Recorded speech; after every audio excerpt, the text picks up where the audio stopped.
Hello, friends. Dr. J from Dr. J Does Stuff. I'm a certified DOT medical examiner since 2015. I've done over about 17,000 DOT medical exams trying to keep truckers on the road safely. Uh, this is the first in a long series called How to Pass Your DOT Medical Exam.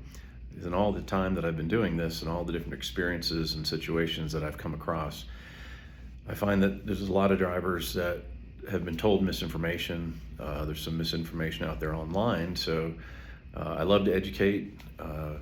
Was a teacher for a little while, and I've been a doctor for over 32 years. So this is an opportunity to be able to tell the truth, tell you exactly how it works, how to be prepared for certain situations when they come up. And this particular video is titled, "Why is this important?" Why is this series important? Well, again, education, but also, the general public. When you drive down the road and you see an 18-wheeler, if it's fully loaded, it's going to be around 80,000 pounds, and they've got 200 gallons of gas, which, that's a lot of muscle, and it basically is a bomb if it gets into a crash. And you're out there driving, and you know that it takes a fully loaded 18-wheeler, let's say going 55 miles an hour, around a quarter mile to come to a complete stop. So you go down the highway in your town and you see somebody pull in front in traffic in an 18-wheeler, and you're literally taking your life in your hands, because if you slam on the brakes, it's going to take that truck a quarter mile to come to a stop. It's going to turn your Prius into a crushed soda can. So you really got to give the drivers a lot of room, a lot of berth, to be respectful. And, public safety, is important. Every driver I've ever come across understands that.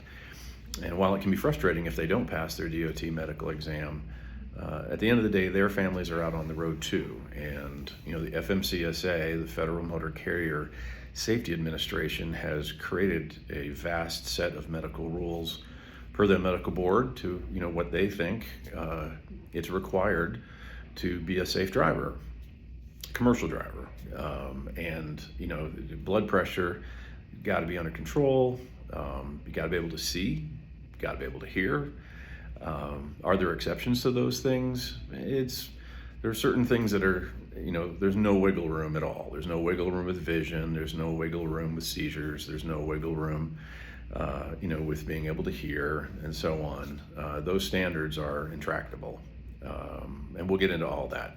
But they leave it up to someone like me, what they call best practices. So the things that don't fall into the intractable rules, if you can't see 20/40, you're not passing. You're just not. Because you don't want somebody out there driving a big vehicle that can't see, can't read the sign that says crash ahead, slow down, and so on. But the other things that are not intractable, those things are left up to me. And they say, if there's a chance, even a 1% chance that the driver could have an incapacitating event, then you can't pass them. But there's all kinds of ways to work with the driver, and that's what I love to do. And that's why this series is important, because we want to educate and have people be aware that if this particular circumstance medically arises, if you show up prepared, if you bring this letter from your doctor, if you have this particular form filled out from the FMCSA, and so on, then you can come prepared and then pass. As opposed to so many drivers that didn't know the rules, and then they show up and I have to, tell them the news, like, I can't pass you today, but here's how we get you out of the maze, the corn maze. You just need to go get this particular thing done. And, CPAP, we're going to talk all about that, what the rules are. That's another big one. People, show up. Do you use a CPAP? Yes. Okay, I need to see proof of that, because it's my license and my name that's going on your medical card, which means if you get into a wreck, the DOT comes after me and wants to pull all your stuff apart from the exam. And if I don't have the data in there to show and prove that you've been using a CPAP, then I get in trouble. You get pulled off the road. So We can talk about all that, talk about all the rules, talk about all the different things. So it's going to be a long series. But again, I'm pro driver. I want drivers out on the road. God bless our, CDL drivers. They run the country.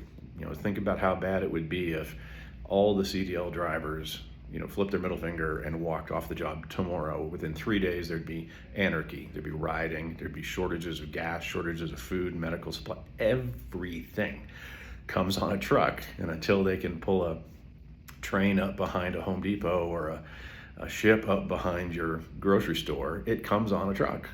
Go walk into a Kroger, walk into a Home Depot, look left, look right. Everything comes on a truck, and we need them. We just need them to be safe. And so obviously that's logical, but when the drivers come in, they have to come in. The longest you can get a DOT medical card is 2 years, 24 months. And that's been the rule for a long time. So when you come in prepared to pass. And that's super important. And that's what this whole series is going to be about. So thank you. Please subscribe, comment below if you have any questions. And we're going to begin this series, and stay with us and ring that bell so you get future notifications. And I'm looking forward to sharing all this with you.